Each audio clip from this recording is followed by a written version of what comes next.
ஓம் சத்குருவே சரணம். ஓம் ஸ்ரீம் லம் ஸ்ரீ சிவவாக்கிய சித்தர் சுவாமியே போற்றி. ஓம் ஸ்ரீம் லம் ஸ்ரீ சிவவாக்கிய சித்தர் சுவாமியே போற்றி. ஓம் ஸ்ரீம் லம் ஸ்ரீ சிவவாக்கிய சித்தர் சுவாமியை போற்றி. நம்ம சென்ற முறை சிவவாக்கியருடைய வாழ்க்கை வரலாறுல ஒரு பார்த்தோம்.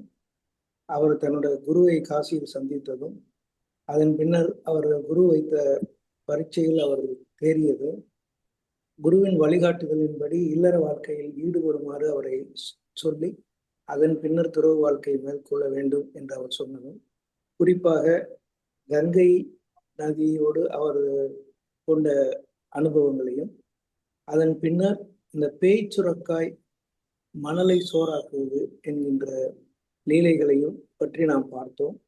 அதன்படி ஒரு குறவர் இனத்தைச் சேர்ந்த பெண்ணை அவர் மணக்கிறார். அந்த அவருடைய வாழ்க்கை துணைவியாரும் தன்னுடைய கணவருக்கு உரிய இல்லாளாக அவருக்கு பணிவிடை செய்து பெருமை சேர்க்கிறார். அதுல தங்கத்தின் மதிப்பை பற்றி அல்லது தங்கத்தின் சிறுமை பற்றி அந்த அவருடைய வாழ்க்கை வரலாறு நமக்கு காட்டுகிறது. மூங்கில் காட்டின் உள்ளே சென்று அவர் மூங்கிலை வெட்டுகின்ற பொழுது அந்த தங்கத்துகள் பார்த்து ஆட்கொள்ளி ஆட்கொள்ளி என்று பயந்து ஓடுகிறார். 4 இளைஞர்கள் இவர் பைத்தியம் போல தெரிகிறது, ஆகையினாலே இவரை ஊருக்கு அனுப்பிவிட்டு நாம் அதை கொள்ளையடித்து செல்லலாம் என்று எண்ணுகிறார்கள். இறுதியில் அந்த 4 மாண்டு போகிறார்கள் என்கிறதையெல்லாம் நம்ம வரலாறு பார்த்தோம். ஸோ 7 ஆண்டுகள் இல்லற வாழ்க்கையில் இருந்த பின்பு அவர் முழு துறவரம் பூண்டு தியானத்தையும் தவத்தையும் மேற்கொள்ள பல தேசங்களுக்கு, அதாவது அன்றைய தேசம் 56 தேசங்களை கொண்டது பாரத நாடு என்று சொல்வார்கள், அப்படி காலாந்திர தேசங்களுக்கு பயணம் செய்கிறார். அவர் பல இடங்களில் பயணிக்கின்ற பொழுது சந்திக்கின்ற மக்களை பற்றியும், அவர்கள் எதிர்கொள்கின்ற பிரச்சனைகளை பற்றியும், அவர்களுடைய பழக்க வழக்கங்களையும் பற்றி தெரிந்து கொண்டு சிலவற்றை அவர் சாடி, அதாவது சிலவற்றை அவர் எதிர்மறை கருத்துக்களை கூறி மக்களை நல்வழிப்படுத்த வேண்டும் என்கின்ற நோக்கத்திலே அவர் தியானம் செய்கிறார். அப்படி அவர் சென்ற பல இடங்களில் குறிப்பாக சிவன் மலை சொல்லப்படுகிறது. காங்கேயத்தின் அருகில் இருக்கக்கூடிய சிவன் மலையில் அவர் தவம் செய்ததாக நமக்கு நம்பத்தகுந்த தகவல் இருக்கிறது. இவரது காலம் 10ஆம் நூற்றாண்டு என்று சொல்வோரும் உண்டு, 12ஆம் நூற்றாண்டு என்று சொல்வோரும் உண்டு. எனவே 10ஆம் நூற்றாண்டிற்கும் 12ஆம் நூற்றாண்டிற்கும் இடைப்பட்ட காலத்திலே அவர் வாழ்ந்திருக்கிறார். பல இடங்களுக்கு சென்று தவம் பண்ணியிருக்கிறார். மக்களை நேரடியாக பார்த்து அவர்களோடு பழகி இருக்கிறார். அதன் பலனாக அவர் பாடிய பாடல்கள் தான் சிவவாக்கியம் என்று தொகுக்கப்பட்டு இன்று நம் கையிலே இருக்கிறது. இதிலே குறிப்பாக சொல்ல வேண்டியது, சிவன் மலையில் இன்றும் உத்திரவு பெட்டி என்று ஒன்று இருக்கிறது. அங்கு உள்ள முருகன் சிலையை சிவவாக்கியர் தான் பிரதிஷ்டை பண்ணி பூஜித்து வந்தார் என்று சொல்லப்படுகிறது. அந்த அவர் தவம் பண்ணிய குகை இன்றும் சிவவாக்கியர் குகை என்றும் இருக்கிறது. கோவிலுக்கு சென்றால் பார்க்கலாம் என்று சொல்கிறார். அந்த உத்திரவு பெட்டியினுடைய சிறப்பு என்ன என்றால், முருக பக்தர்கள் யாரேனும் ஒருத்தருடைய கனவில் முருகப்பெருமான் தோன்றி இந்த பொருளை கொண்டு வந்து வை, உதாரணமாக நூல் அல்லது ஏதோ தேங்காய் அல்லது கத்தரிக்காய், இப்படி ஏதாவது ஒரு பொருளை கொண்டு வந்து சொன்னா அதை அவர் எடுத்துட்டு கோயிலுக்கு போவாராம்.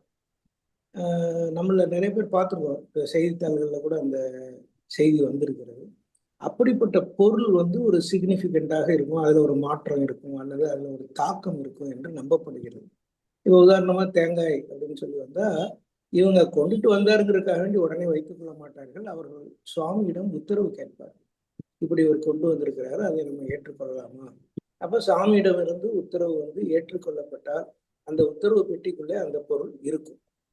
ஏற்கனவே வைக்கப்பட்ட பொருள் மாற்றி வைக்கப்பட்டு இந்த புதிய பொருள் உள்ளே வைக்கப்படும். அப்ப தேங்காய் உள்ள போகுது அப்படின்னா அந்த தேங்காய் ஒன்று பற்றாக்குறை வரும் அல்லது தேங்காயின் விலை அதிகமாகும் அப்படிங்கிற மாதிரி. அதே மாதிரி நூல், எந்த பொருளை சொல்றாங்களோ அந்த பொருள் மீது ஒரு பெரிய தாக்கம் இருக்கும். பொதுவாக தட்டுப்பாடு இருக்கும் அல்லது வறட்சி வரும் என்பதற்கு முன்கூட்டியே அறிகுறிகள் காட்டும். அப்படி இருக்கிறது இன்றைக்கு வரைக்கும் நாம் கண்ணெதிரே பார்த்து கொண்டு இருக்கிறோம்.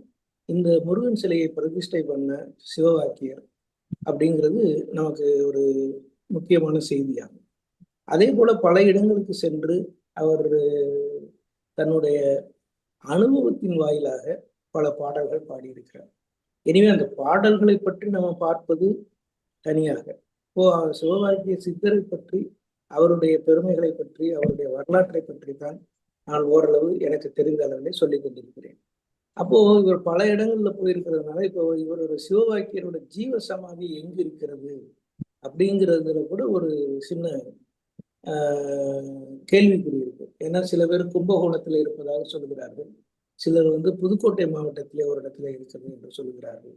இதையெல்லாம் விட ஆச்சரியத்தரமான செய்தி என்ன என்றால், இவர் பிறந்த இடம் திருமலிசை என்று நமக்கு தெரியும்.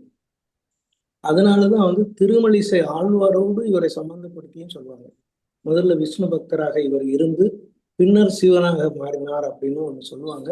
ஆனா அது முடிந்த முடிவாக ஏற்றுக்கொள்வதற்கு உரிய தரவுகள் இல்லை. ஆகையினால அதை நம்ம ஏற்றுக்கொள்ள முடியாது. ஆனா இன்னொரு சித்தர்களுடைய இது என்னன்னா, தெளிவாக இப்படித்தான் அப்படின்னா நம்ம சொல்றதுக்கு வாய்ப்புகள் மிக மிக குறைவாக.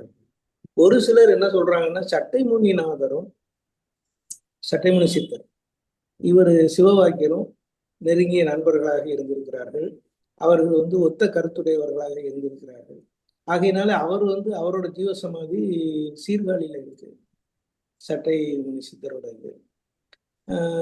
அவரும் இவரும் சட்டை முனி சித்தர் பின்னாளில் நான் பெரியாழ்வாராக அவதரித்தார் அப்படின்னு சொல்றாங்க. இவர் திருமலிசை ஆழ்வாராக அடுத்து, அதாவது அவர்களுடைய வேலை சட்டைமுனி சித்தர் சீர்காழியில இருக்கிறாரு, அவரோட ஜீவசமாதி. அவர் தான் ராமானுஜராக அவதரித்தார். அவருடைய பணி, சட்டைமுனி சித்தரோட பணி முடியவில்லை என்கிற காரணத்தால் அவர் மீண்டும் ராமானுஜராக அவதரித்து பூலோகத்திலே அவதரித்து மக்களுக்கு சேவை வழிகாட்டினார். நம்ம ராமானுஜர் வரலாறு நமக்கு தெரியும். அவர் நம்ம திருக்கோஷ்டியூர்ல கோபுரம் மேல நின்று ஓம் நமோ நாராயண மூல மந்திரத்தை மக்கள் எல்லோரும் பயனடைய வேண்டும் சொன்னார். அதே போல சிவவாக்கியரோட ஜீவசமாதி கும்பகோணத்துல இருக்கு. அவரோட பணி முடியவில்லை என்கின்ற காரணத்தினால அவர் அடுத்து திருமலிசை ஆழ்வாராக அவதாரம் எடுக்கிறார் அப்படின்னு ஒரு செவிவழி செய்தி இருக்குது. ஆனா இது நம்ம ஏற்றுக்கொள்ளக்கூடிய தரவுகள் இல்லை. இதை ஒரு தகவலுக்காக நான் உங்களிடம் பகிர்ந்து கொள்ள விரும்புகிறேன். ஆக புதுக்கோட்டை மாவட்டத்திலும் அவரோட ஜீவசமாதி இருக்குன்னு சொல்றாங்க. ஆனா அது ஆக்சுவலா ஜீவசமாதி கிடையாது. அது அவர் தவம் பண்ண இடம். இப்போ ரீசெண்டா ஒரு 15-16 ஆண்டுகளுக்குள்ள ஒரு ஆசிரமம் மாதிரி திருமலிசையில கட்டியிருக்கிறாங்க. அங்க ஒருத்தர் இருந்து இதெல்லாம் பண்ணிட்டு அங்க எந்திரம், சக்தி எந்திரம் அப்படின்னு சொல்லி அமைத்து கொண்டு நிறைய பேர் மக்கள் அங்க போயிட்டு இருக்கிறாரு. அவர் என்ன சொல்றாருன்னா, அந்த இடம்தான் சிவவாக்கியரோட ஜீவசமாதி உள்ள இடம். அவருக்கு 12 அடி ஆழத்துல அவர் தவம் பண்ண குகை இருக்கு அப்படின்னு சொல்லி அங்க ஒரு குகை இருக்கிறதாக சொல்றாங்க. ஆனால் 5000 ஆண்டுகளுக்கு முன்னாலே அவதரித்து அவர் தவம் பண்ணிய இடம் இந்த இடம் என்று சொல்லுகிறார். இப்படி பல்வேறு கருத்துக்கள், பல்வேறு செவிவழி செய்திகள் சிவவாக்கியரை பற்றி வருகின்ற பொழுது நாம் எதை எடுத்துக்கொள்வது, எதை விடுவது என்பது ஒரு குழப்பமான நிலையில நம்மளை கொண்டு போய் வைக்கும். 5000 ஆண்டுகளுக்கு முன்னால இருக்க முடியுமா அப்படின்னா, நம்ம சங்க காலத்துக்கும் முன்னாலேயே 3000 வருஷத்துக்கு முன்னால, அதாவது தமிழ் மொழியினுடைய மதுரை மாநகரத்தினுடைய ஆயுள் வயது 6000 ஆண்டுகள் அப்படின்னு சொல்லி அது நிரூபிக்கப்பட்ட உண்மை. அப்ப அந்த காலகட்டத்தில இருந்தே சிவவாக்கியர் இருந்திருக்கிறாரா அப்படிங்கிற கேள்விகள் எல்லாம் ஆராய்ச்சிக்குரியது. ஆனால் பொதுவாக நம்பப்படுவது 10ஆம் நூற்றாண்டிலிருந்து 12ஆம் நூற்றாண்டிலிருந்து, ஏன்னா அவருடைய அந்த தமிழ் மொழி நடை அதெல்லாம் வச்சு பார்க்கிற பொழுது அவர் 10ஆம் நூற்றாண்டுல இருந்து 12ஆம் நூற்றாண்டில் ஏதோ ஒரு காலகட்டத்தில் அவர் இருந்திருக்கணும். இது பொதுவான அவருடைய வாழ்க்கை குறிப்பு. ஆனா இப்ப அவருடைய அந்த சிவ வாக்கியத்தினுடைய சிறப்பு என்ன அப்படின்னா, அவர் சிவ யோகம் அதுலதான் கருத்தா இருந்தது. நம்ம எல்லாருக்கும் அவர் சிவ யோகம் நம்ம பண்ணணும் அப்படிங்கிற ஒரு விழிப்புணர்வை ஏற்படுத்தி அதற்குரிய நெறிமுறைகளை வகுத்து கொடுத்துருக்கிறார். குருவை மதிப்பது அப்படிங்கிறத சிவவாக்கியரிடம் இருந்துதான் கற்றுக்கொள்ள வேண்டும். ஏன்னா குரு வணக்கம், குரு மரியாதை அப்படிங்கிறது தான் ஆன்மீக வாழ்க்கையில மிக மிக இன்றியமையாத ஒன்று. அதுல தலையாயவராக நிற்கிறதாக சிவவாக்கியர் காட்டப்படுகிறார். தன்னுடைய குருவுக்கு அவர் சொன்ன வார்த்தைக்கு மறு வார்த்தை அவர் பேசியது மட்டும் இல்ல, சிந்தித்தது கூட கிடையாது. நீ குத்திட்டு சாகு அப்படின்னு சொன்னா சாகணும், அதுதான் ஒரு சீடனுடைய இலக்கணம். அந்த மாதிரி அவர் போய் நீ கங்கையில போய் காசை போடுன்னா போட்டுறாரு, எதுக்கு என்ன ஏதுன்னே கிடையாது. அதே மாதிரி இதை திரும்ப வாங்கிட்டு வானா வாங்கிட்டு வந்துடுறாரு. ரெண்டாவது அவர் செருப்பு தைக்கிறவர், அவர்கிட்ட போய் நம்ம சீடனா இருக்கணும் அந்த மாதிரி எண்ணங்கள்லாம் வராது. குரு மரியாதை, குருவை வணங்குவது அப்படிங்கிறத தாற்பயத்தை சிவவாக்கியர்களுக்கு வந்து ஒவ்வொரு ஆன்மீக தேடல் உள்ளவர்களும் கற்றுக்கொள்ள வேண்டும் என்று சொல்லப்படுகிறது. ரெண்டாவது அவர் பாடல்கள்ல இருந்து நமக்கு தெரிய வருகிறது என்னன்னா, வறியோருக்கு உதவுதல் தான் தர்மத்தில் தலையாயும். இது எல்லா சித்தர்களும் சொல்றாங்க. அதே தான் இவர் வந்து இன்னும் கொஞ்சம் ஆத்தென்டிக்கா எம்பாட்டிக்கா சொல்றாரு. இறுதியில தன்னை அறிதல். ஏற்கனவே நான் சொன்ன மாதிரி இவரை நாத்திக சித்தர்னு சொல்லலாம், பகுத்தறிவு சித்தர் அப்படின்னு சொல்லலாம். ரெண்டாவது இன்னொரு இன்சிடென்ட் அவரோட வாழ்க்கையில என்ன சொல்றாங்கன்னா, இந்த கொங்கணர் வந்து கொஞ்சம் எப்பவுமே அவருக்கு கொஞ்சம் ஒரு தின்ன ஆசை உண்டு. ஆசைகளை துறந்தா தான் சித்தனாக முடியும்.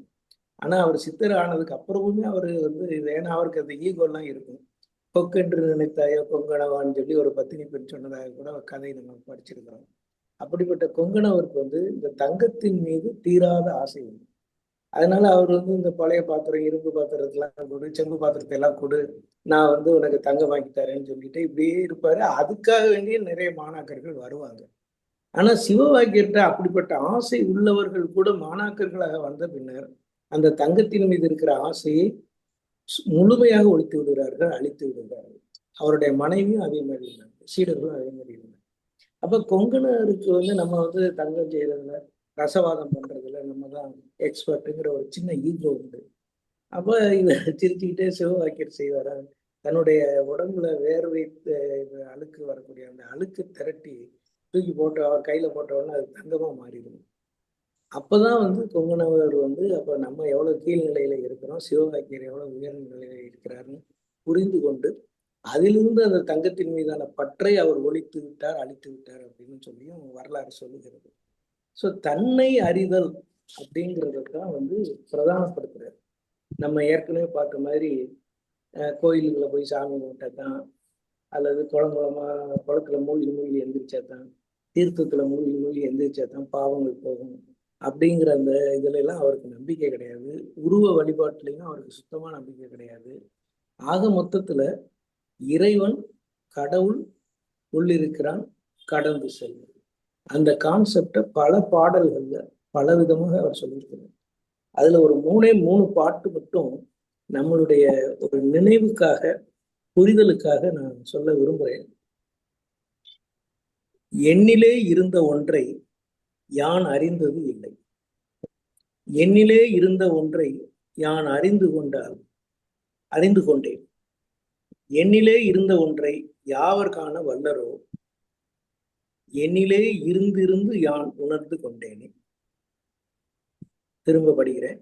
எண்ணிலே இருந்த ஒன்றை யான் அறிந்தது இல்லை, எண்ணிலே இருந்த ஒன்றை யான் அறிந்து கொண்டேன், அறிந்து கொண்ட பின் எண்ணிலே இருந்த ஒன்றை யாவர் காண வல்லரோ, எண்ணிலே இருந்து யான் உணர்ந்து கொண்டேனே.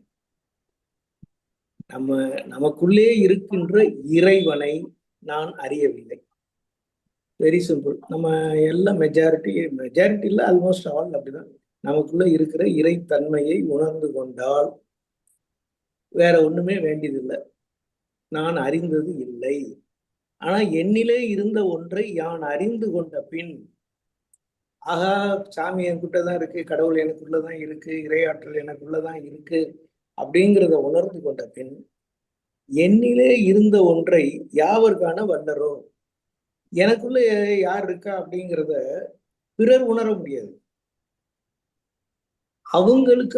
அவங்களுக்குள்ளேதான் உணர முடியும். ஸோ இப்ப எனக்குள்ள இருக்கிற சக்தியையும் ஆற்றலையும் என்னுடைய எதிரில் இருக்கக்கூடியவர்கள், சுற்றி இருக்கக்கூடியவர்கள் உணர முடியாது, காண வல்லரோ அப்படின்ற.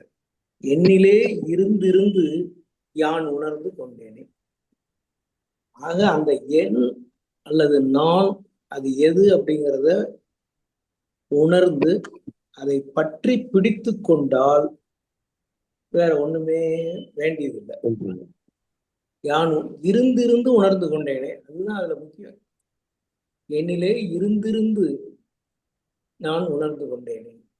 அந்த நமக்கு சில நேரங்கள்ல அந்த இறை உணர்வு வரும், ஆனா அதை டக்குன்னு விட்டுருவோம். அதுல இருந்து அப்படியே அதை இருத்தி வைத்துக் கொள்ளுகின்றவர்கள் தான் சித்தர்களாகிறார்கள், ஞானிகளாகிறார்கள். இது ஒரு அற்புதமான பாடல், நம்ம எல்லாருக்கும் தெரிஞ்ச பாடல் தான். இதுல இருந்து என்னன்னா, எளிய நடையில எளிய தமிழ்ல அவர் அழகா சொல்லியிருக்காரு. என்னதான் இருக்கு, இதை நான் புரிஞ்சுக்கிடல, நான் ஒரு முட்டாள். ஆனா நான் புரிஞ்சுக்கிட்ட பிறகு என்னில இருக்கிறத என்னுடைய உறவினர்களோ சொந்தங்களோ தெரிந்து கொள்ள முடியுமான்னா முடியாது. அவங்கவுங்களுக்கு உரியதை அவங்கவுங்க தான் உணர முடியும். அப்படி உணர்ந்த உடனே இருந்திருந்து யான் உணர்ந்து கொண்டேன். அந்த எண்ணத்திலேயே இருந்திருந்து, அதைத்தான் வந்து அகண்ட பரிபூர்ண சச்சிதானந்த சுவாமிகள் என்ன சொல்லுவார் அப்படின்னா, ஒன்றே கடவுள், உணர்வே பிரம்மம், அறிவே சத்குரு, சத்குருவே கடவுள். ஒன்றே கடவுள், உணர்வே பிரம்மம். பிரம்ம ஞானம் வரணும்னா அந்த உணர்வு தான். உணர்வே பிரம்மம், அறிவே சத்குரு, அப்சல்யூட் ட்ரூத், சத்குருவே கடவுள். ஆக ஒருவருக்கு சத்குரு கிடைத்து விட்டால் அவர் கடவுளை நேரடியாக பார்த்து விட்டார் என்று நாம் தெளிவாக தெளிவாக சொல்லலாம், அறுதியிட்டு கூறலாம்.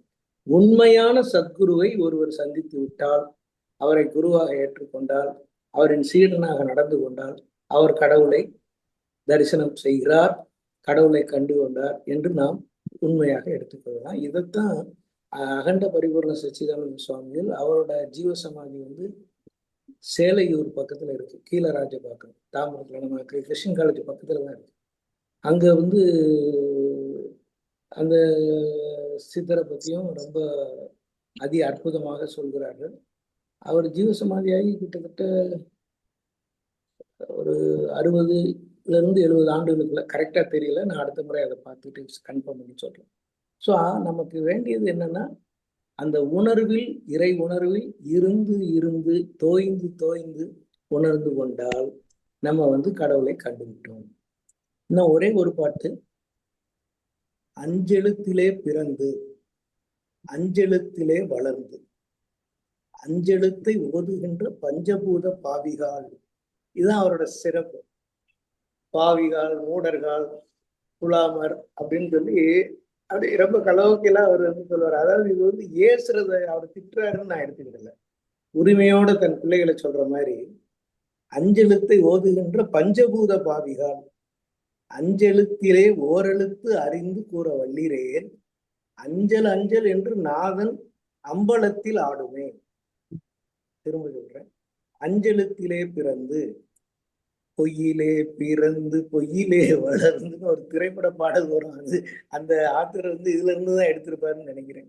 அஞ்செழுத்திலே பிறந்து அஞ்செழுத்திலே வளர்ந்து அஞ்செழுத்தை ஓதுகின்ற பஞ்சபூத பாவிகால், அஞ்செழுத்தில் ஓரெழுத்து அறிந்து கூற வல்லிரேல், அஞ்சல் அஞ்சல் என்று நாதன் அம்பலத்தில் ஆடுமே. ஸோ அஞ்செழுத்து நமக்கு என்னன்னு தெரியும், நமசிவாய. இந்த நமசிவாய அப்படிங்கிறது வந்து பஞ்சபூதங்களை குறிக்கிறது என்பது நமக்கு தெரியும். நா நிலம், மா நீர், சி நெருப்பு, வ காற்று, ய ஆகாயம். இந்த பஞ்சபூதங்களால் ஆனதுதான் இந்த பிரபஞ்சம். அந்த பிரபஞ்சத்திலே இருக்கக்கூடிய அதே பஞ்சபூதங்கள் இந்த உடலிலும் இருக்கிறது, நமசிவாய. ஸோ அதுதான் அவர் வந்து அஞ்செழுத்திலே பிறந்து அஞ்செழுத்திலே தான் வளர்றோம். நம்ம மூச்சு காற்று விடுறோம், சாப்பிட்றோம், டைஜஷன் ஆகணும்னா அதுக்கு நெருப்பு சக்தி வேணும், உள்ள தண்ணி குடிக்கணும், ரத்தம் தண்ணியாக தான் ஓடிட்டு இருக்கு. இதே மாதிரி அந்த அஞ்செழுத்துல தான் வளர்ந்து அஞ்செழுத்தை ஓதுகின்றோம். ஆகா, பட்டையை போட்டுக்கிறாங்க, ஓம் நம சிவாய, ஓம் நம சிவாயன்னு சொல்லி எல்லாம் பேசிக்கிட்டு ஆர்ப்பாட்டமா கோயிலுக்கு போறது வர்றது, சிவாய நமன்னு சொல்றது. அதுல நிறைய காரண காரியங்கள் இருக்கு. ஏன் நம சிவாய சொல்லணும், ஏன் சிவைய நம சொல்லணும், ஓ ஏன் சிவ சிவயவசி சொல்லணும், இப்படி பல காரண மந்திரம், மகா காரண மந்திரம், இதை பத்தி நம்ம ஏற்கனவே சுருக்கமா பார்த்துருக்கிறோம் நம்ம விநாயகரை பற்றி படிக்கிற பொழுது. ஸோ அந்த ஓதுகின்ற பஞ்சபூத பாவிகால், பஞ்சபூத பாவினா நம்ம உடம்பு பஞ்சபூதத்தால் ஆனது தானே. நீங்க எல்லாமே பாவிகள் அப்படின்னு சொல்லி முடிச்சுறாரு. அதுவும் உண்மைதான், பாவிகள் இல்லாம நம்ம இல்லை. அஞ்செழுத்திலே ஓரெழுத்து அறிந்து கூற வல்லிரேன். அப்போ அந்த மூல மந்திரமான ஓம் அப்படிங்கிறத அகர உகர மகரம் இணைந்த ஓம் என்பதுதான் நமக்கு பிரபஞ்ச தோற்றமாக இருக்குது, அடிப்படையாக இருக்கிறது. அந்த பிரணவ மந்திரத்தினுடைய உருவமாகத்தான் விநாயகர் பெருமான் இருக்கிறார். அவரை நாம் வணங்குகிறோம். அதுல சாமியை கும்பிடுறேன் சில கோயில்ல போயிட்டு, அது அது இல்லை. அந்த அஞ்செழுத்தில் ஓரெழுத்து அந்த ஓமுடைய பூரணத்துவத்தை உணர்ந்து கூற வல்லிரேல். இந்த அகர உகர மகர இணைப்பு நமக்கு இடகலை பிங்களை சுழுமுனை நாடியினுடைய தொடர்பு, இதன் மூலமாக நம்மளுடைய உடல் இயக்கம், 96 உடல் கூறு தத்துவங்கள், இது எல்லாத்தையும் சேர்த்து சுருக்கமா ஓம்ல கொண்டு வந்துடுறோம். அந்த ஓமை உண்மையான தத்துவத்தை அறிந்து கூற வல்லிரேல். அஞ்சல் அஞ்சல் என்று நாதன் அம்பலத்தில் ஆகும். அம்பலம் இங்க உள்ளதா இருக்கு, அது ஒளிவட்டமா இருக்கு. நீ அஞ்சாதே, உனக்கு நான் அடைக்கலம் தருகிறேன் அப்படின்னு சொல்லி அந்த நாதன் உன்னை வழி நடத்துவான், உனக்கு காட்சியும் தருவான் அப்படின்னு சொல்லி அற்புதமா ஒரு பெரிய மாபெரும் தத்துவத்தை சிம்பிளா எளிய முறையில அவர் சொல்லிட்டு போயிட்டே இருந்தார். இதைத்தான் நம்ம விநாயகர் அவர்கள அஞ்சக்கரத்தின் அரும்பொருள் தன்னை நெஞ்சக்கருத்தின் நிலை அறிவித்து. ஸோ அப்போ அந்த அஞ்சக்கரத்தின் அப்படிங்கிறது, நம்ம அஞ்சக்கரத்துங்கிறது நம்ம நமசிவாய மந்திரம்.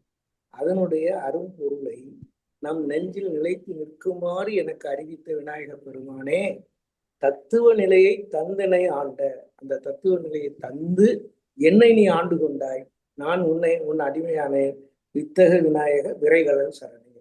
ஸோ உன் பாதத்திலே நான் சரணடைந்தேன்னு அவ்வை சொல்லுகிறது இங்க வருது. ஒன்றே கடவுள் அப்படிங்கிறது, ஒன்றே குலம் ஒருவனே தேவன். ஆக சித்தர்களுடைய அந்த கருத்துக்களின் அடிநாதம் ஒன்றாகத்தான் இருக்கும்.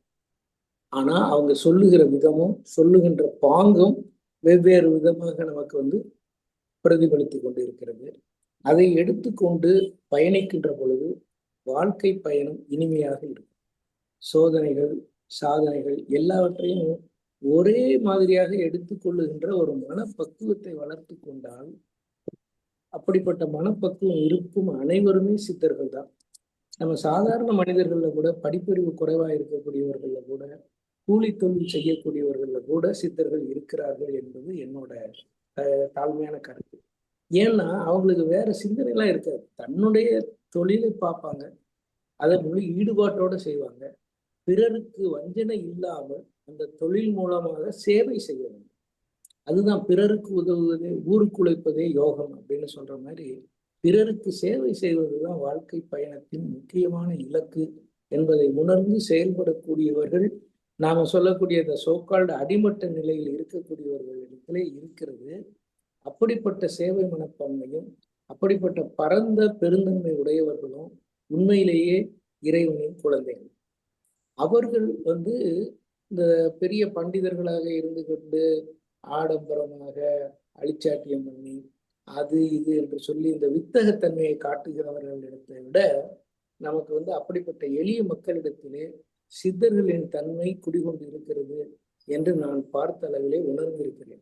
சாதாரணமாக இருப்பார்கள், ஆனால் அவர் சொல்லுகின்ற ஒரு வரியில், ஒரு வாக்கியத்தில் நம்ம தத்துவத்தை அடக்கி சொல்லுவாங்க. ஆனா அவர் தத்துவம் நினைச்சு சொல்ல மாட்டாங்க, பிராக்டிக்கலா பேசுவாங்க, பிராக்மேட்டிக்கா பேசுவாங்க.